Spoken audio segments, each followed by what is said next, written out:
This is Supercell's new game Squad Busters, and today I'm going to be sharing 15 starter tips that you should know to become a better player. The first tip is understanding how the cost of chests work. You may already know that you need to collect the required gold to open the chest, and once you do that, the next chest is usually more expensive. Well, this is because the cost of the chest is tied to the number of characters you currently have. So every time you spawn another character, the cost of the chest goes up by 5 gold, and once it reaches a cost of 30, it goes up by 10 until you hit a maximum of 50 gold. But don't worry, you probably won't be paying 50 gold that often anyways, because remember, the cost is tied to the number of characters you have. So that means fusions will decrease the cost of the chest, and as you may know, you automatically get a fusion when you collect 3 of the same character. This is super helpful during the battle, especially at the beginning, because if you want to keep expanding your squad, you have to make sure to fusion them, or else you'll be running into chests that cost way too much. Lastly, busting another player's squad will give you a free chest key, which makes the next chest free. Super helpful. But now that we're on the topic of chests, it's easy to miss, but the rarity of the chest changes throughout the game, and it's really not that complicated. When the game has 2 minutes left, chests become rare, so you'll see a selection of rare characters. When there's 60 seconds left in the game, they become epic chests. This helps balance the game out so that not everyone is running around with strong characters at the start of the game. The next tip is using the turbo. It's pretty self-explanatory. All you gotta do is hold it down and you'll move faster. Let it go and it will recharge. You should do this pretty often, by the way. Running out at the worst time never feels good. But the turbo not only makes you move faster, it also makes you attack faster. If you're attacking a monster or another player, simply hold down the turbo button and your attack speed will be faster. As you can see, the turbo is pretty awesome, but unfortunately, you don't have a lot of it. It runs out quick. If you want more turbo available, you'll need to spawn specific characters like the Chicken, Hog Rider, or Max. Occasionally, you'll also find boosts around the map that you can pick up. Here's a fun one. In the home screen, you can tap on characters to make them move and make noises or whatever. But that's not all. Every now and then, a random character will give you free coins. To my knowledge, it's not a specific character, just tap on all of them and one of them will eventually give you free coins. However, there does seem to be a cooldown for how often you can do this. Now that we're on the home screen though, I didn't know this when I first started playing, but if you head on over to the squad screen and tap on a character you have unlocked, then tap details, this little button here with the target and arrows is the training area. Here, you can run around, kill monsters, and build a pretty massive squad for no reason. If you just want to get the hang of the game's mechanics without losing your streak or something, this is the perfect place to do so.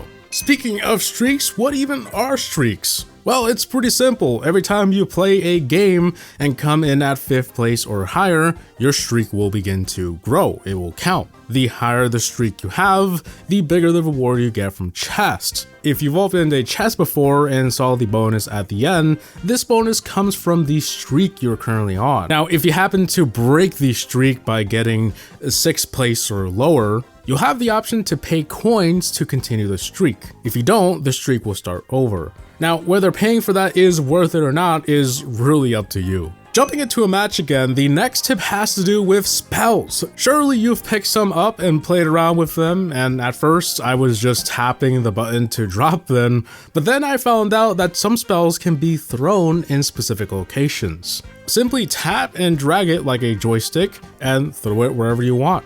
And if you want to cancel it, drag it out as far as possible and it will eventually gray out. Speaking of spells, some of them can break the environment, including helping you get more gold. The bomb spell is capable of destroying trees without needing Greg. So if you absolutely need some extra emergency gold, well, you can drop a bomb on some trees. And as for the log spell, it can break bridges. Pretty neat stuff. Another thing you may have missed is that some characters have special power attacks. If you look closely at your characters, some will have a second bar around their health bar. As they're attacking or just over time, it fills up, and when it does, they will do a special attack. If you're unsure what your character's special attack is, you can head on over to their info screen and read it there. For example, the Archqueen has one where she'll fire exploding arrows, and Colt fires a bullet storm. Do keep in mind though that you will need to level up your character to unlock these special attacks. The higher the level, the more cool stuff you unlock. And you can easily tell what level they are by the number of stars next to them. Now, you've probably noticed the bag of keys during a match, or you've probably noticed it before a game. This is where all of your chest keys and rerolls are. These are one-time use items, so essentially the keys give you a free chest during the match with the rarity of the key. So using a epic key, you'll get a free epic chest during the match. If you are using a fusion key, you get a free fusion. Good job, you guessed it. But you have to keep in mind that these have cooldowns from 1 to 2 minutes. As for the reroll, it simply rerolls the options of characters in case you don't want any of them. Currently, keys are available for coins, but also in shop offers and the season pass. If you make a purchase, feel free to use code HaVoC or anybody else's, your favorite YouTuber. But if you use mine, I really appreciate it. It helps me out tremendously. Other than that though, you can also find keys in special events like the current Piñata Festival or whatever is currently there. This may change over time. The next tip is explaining modifiers and what you should and shouldn't do when certain ones are active. Modifiers are picked at random when you start a match, and you can see all of the ones it's going to pick from by tapping on your squad journey, tapping world info, and scroll down to the modifiers. Clicking on each will explain what they do. You can also see what they do at the beginning of a match. You may already be familiar with some of these. Now, it's probably smart to avoid bringing some characters depending on what modifier is active. For example, if Loot Surge is active, you may not need goblins or Greg or chickens because those items will already be laying around in the map for free. It doesn't mean you can't, of course, but you may want to adjust your playstyle as necessary.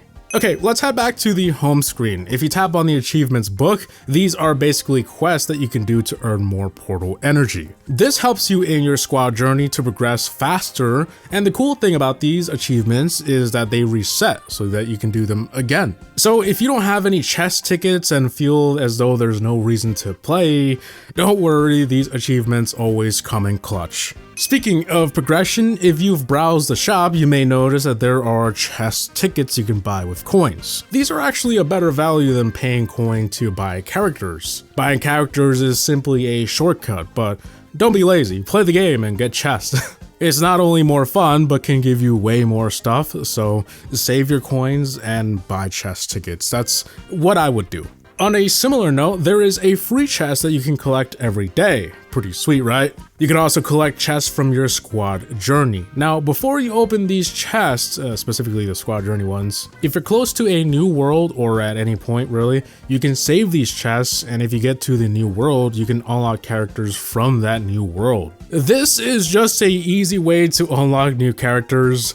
Give it a shot. I don't think you'll be disappointed. And last but not least, this tip has to do with friend requests. If you aren't getting any, but aren't sure why, go into more settings to check if this is set to off. Mine was actually off by default because it is off in my Supercell ID. So if you want it on, you have to manually do that. Do keep in mind though that if you turn it on in the game, it also turns it on for your Supercell ID. It is a account-wide option. So that means friend requests will be enabled in other Supercell games. So guys, that wraps it up. Those are the 15 tips that I was able to gather. I've been having a blast with this game and I hope you guys are too. New games are always refreshing to me and it feels like I have an overload of ideas. But hey, if you have any more tips that can help more people, feel free to drop them in the comments below. As always, I hope you guys enjoyed today's video. Please like, comment, and subscribe. And as always, have a gaming outs. Peace!